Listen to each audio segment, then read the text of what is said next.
रास्ता बहुत लंबा है, चलो मैं तुम्हें एक कहानी सुनाता हूँ।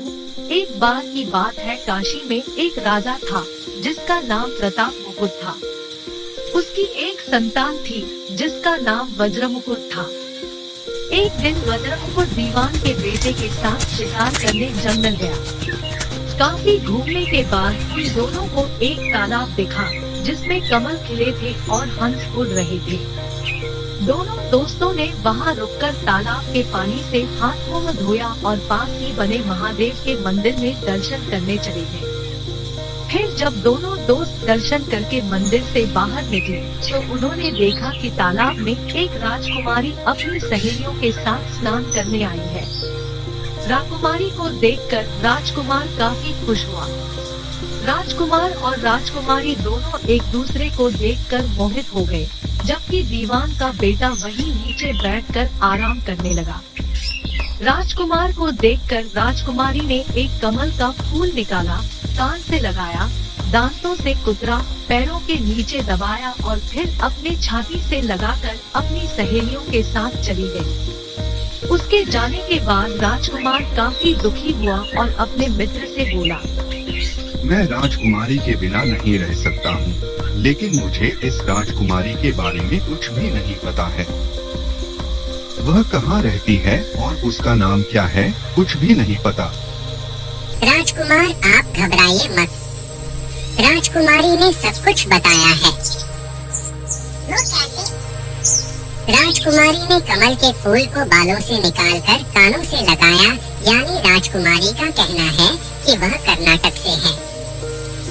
दांत से फूल को कुतरा, मतलब उनके पिता का नाम दंतावट है। फूल को पाव से दबाने का मतलब था कि राजकुमारी का नाम पद्मावती है, और फूल को सीने से लगाने का मतलब था कि अब आप उनके हृदय में बस चुके हैं।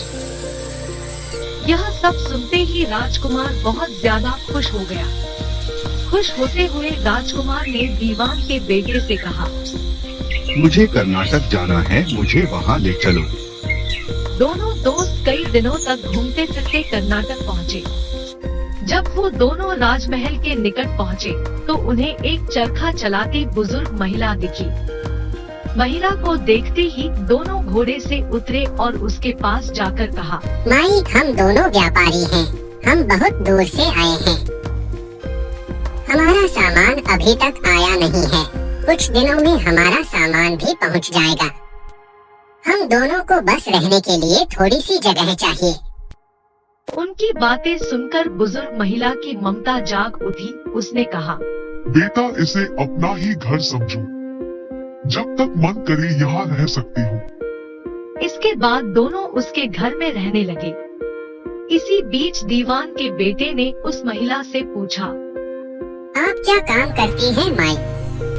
आपके यहाँ कौन कौन रहता है?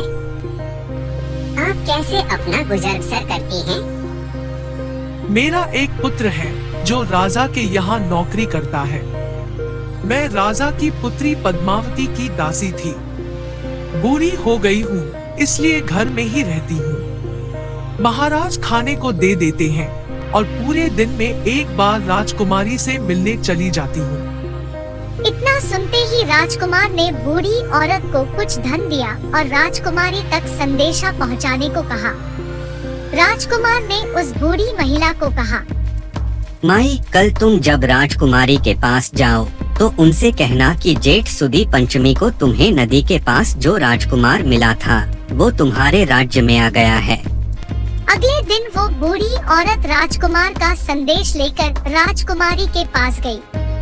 उस महिला की बात सुनते ही राजकुमारी गुस्सा हो गई। उन्होंने हाथों में चंदन लगाकर उस महिला के गाल पर तमाचा मारते हुए कहा, मेरे घर से निकल जाओ। बूढ़ी औरत ने घर लौटकर राजकुमार को सारी बातें बताई। महिला की बातें सुनकर राजकुमार चौंक गया। फिर राजकुमार के मित्र ने राजकुमार को धैर्य बंधाते हुए कहा, राजकुमार, आप चिंतित न हो, राजकुमारी की बातों को समझने की कोशिश करें। ध्यान दें कि राजकुमारी ने उंगलियों को सफेद चंदन में डुबोकर गाल पर मारा है। इसका मतलब अभी कुछ दिन चांदनी के हैं। उनके खत्म होने के बाद अंधेरी रात में मिलूंगी। कुछ दिनों बाद बूढ़ी महिला फिर राजकुमारी के पास संदेशा लेकर पहुंची। इस बार राजकुमारी ने केसरी रंग में 3 उंगलियां डुबोकर बूढ़ी महिला के मुंह पर मारते हुए कहा, भागो यहाँ से। फिर उस महिला ने आकर राजकुमार को सारी बातें बताई। राजकुमार यह सुनकर बहुत दुखी हुआ। इस पर दीवान के बेटे ने राजकुमार से कहा, इसमें दुखी होने की कोई बात नहीं है राजकुमार। राजकुमारी ने कहा है कि अभी उसकी तबीयत ठीक नहीं है, तो इसलिए 3 दिन और रुक जा। 3 दिन बाद वो बूढ़ी महिला फिर राजकुमारी के पास जा पहुंची। इस बार फिर से राजकुमारी ने उस महिला को फटकारा और पश्चिम की खिड़की से बाहर जाने के लिए कहा। वो महिला फिर से राजकुमार के पास गई और सारी कहानी सुनाई। तब दीवान के बेटे ने राजकुमार को समझाते हुए कहा कि मित्र राजकुमारी ने आपको उस खिड़की की तरफ बुलाया है। राजकुमार यह सुनते ही खुशी से उछल पड़ा। उसने इत्र लगाया और हथियार बांधकर राजकुमारी से मिलने चल पड़ा। राजकुमार महल पहुंचा और खिड़की के रास्ते राजकुमारी के कमरे में पहुंच गया। राजकुमारी वहां पर तैयार थी और राजकुमार का इंतजार कर रही थी। राजकुमार जैसे ही कमरे में गया, उसकी आंखें खुली की खुली रह गई। राजकुमारी के कमरे में कई महंगी चीजें रखी थी। रात भर राजकुमार और राजकुमारी साथ ही रहे। फिर जैसे ही दिन निकलने को आया, राजकुमारी ने उस राजकुमार को सबसे छिपा दिया। जब रात होने लगती तो राजकुमार बाहर आ जाता। इस तरह करते करते कई दिन बीत गए। फिर अचानक राजकुमार को अपने दोस्त की याद आई। राजकुमार को अपने दोस्त की चिंता हुई कि पता नहीं उसका दोस्त कहाँ होगा, कैसा होगा और उसका क्या हाल हुआ होगा। राजकुमार को दुखी देखकर राजकुमारी ने राजकुमार के दुख का कारण पूछा। उसके बाद राजकुमार ने राजकुमारी को अपने मित्र के बारे में बताया। राजकुमार ने कहा, वह मेरा बहुत अच्छा और चतुर दोस्त है। उसी के वजह से मैं तुमसे मिल पाया हूँ। यह सुनने के बाद राजकुमारी ने कहा, मैं तुम्हारे दोस्त के लिए स्वादिष्ट भोजन बनवाती हूँ। तुम उसे भोजन कराकर और उसे समझाकर वापस आ जाना। फिर राजकुमार खाना लेकर अपने दोस्त के पास पहुंचा। दोनों मित्र लगभग कई महीनों से नहीं मिले थे। मिलने के बाद राजकुमार ने अपने मित्र को सारी बातें बताई। राजकुमार ने कहा, मैंने राजकुमारी को तुम्हारी चतुराई के बारे में बताया। राजकुमारी ने तुम्हारे लिए भोजन भिजवाया है। यह सब सुनकर दीवान का बेटा सोच में पड़ गया। उसने राजकुमार से कहा कि यह तुमने ठीक नहीं किया। राजकुमारी समझ गई है कि जब तक मैं तुम्हारे साथ हूँ, तब तक वह आपको अपने बस में नहीं रख सकेगी। इसलिए उन्होंने इस खाने में जहर डालकर भेजा है। यह कहते ही दीवान के बेटे ने उस खाने को एक कुत्ते को दिया। खाना खाते ही कुत्ते की मृत्यु हो गई। यह देखते ही राजकुमार को बहुत बुरा लगा। उसने कहा कि ऐसी औरत से भगवान रक्षा करे। अब मैं उस राजकुमारी के पास नहीं जाऊंगा।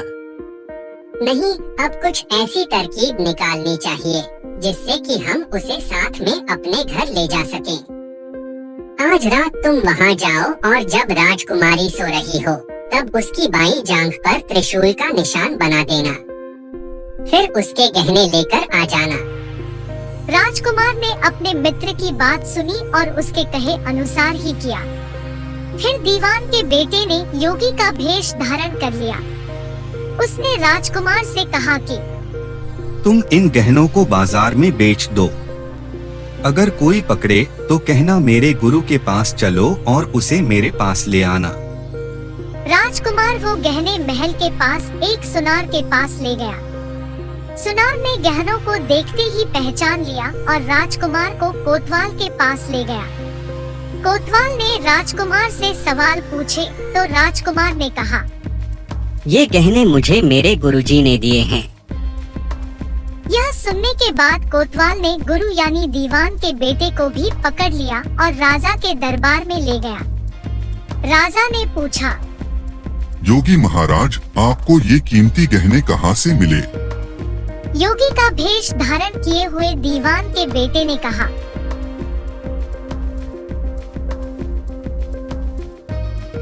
महाराज, मैं श्मशान में काली चौदस को डाकिनी मंत्र प्राप्त कर रहा था कि मेरे सामने डाकिनी आई। मैंने उसके जेवर उतार लिए और उसकी बाईं जांघ पर त्रिशूल का छाप बना दिया। यह सुनते ही राजा महल में गया और उसने रानी को कहा कि पद्मावती की बाईं जांघ देखे कि कहीं राजकुमारी के जांघ पर त्रिशूल का छाप तो नहीं है। राजा की बात सुनते ही रानी ने देखा और सच में राजकुमारी की बाईं जांघ पर त्रिशूल का निशान था। यह जानकर राजा बहुत दुखी हुआ। फिर राजा योगी के पास गए और कहा कि योगी, बताओ धर्म शास्त्र में बुरी औरतों के लिए क्या सजा है?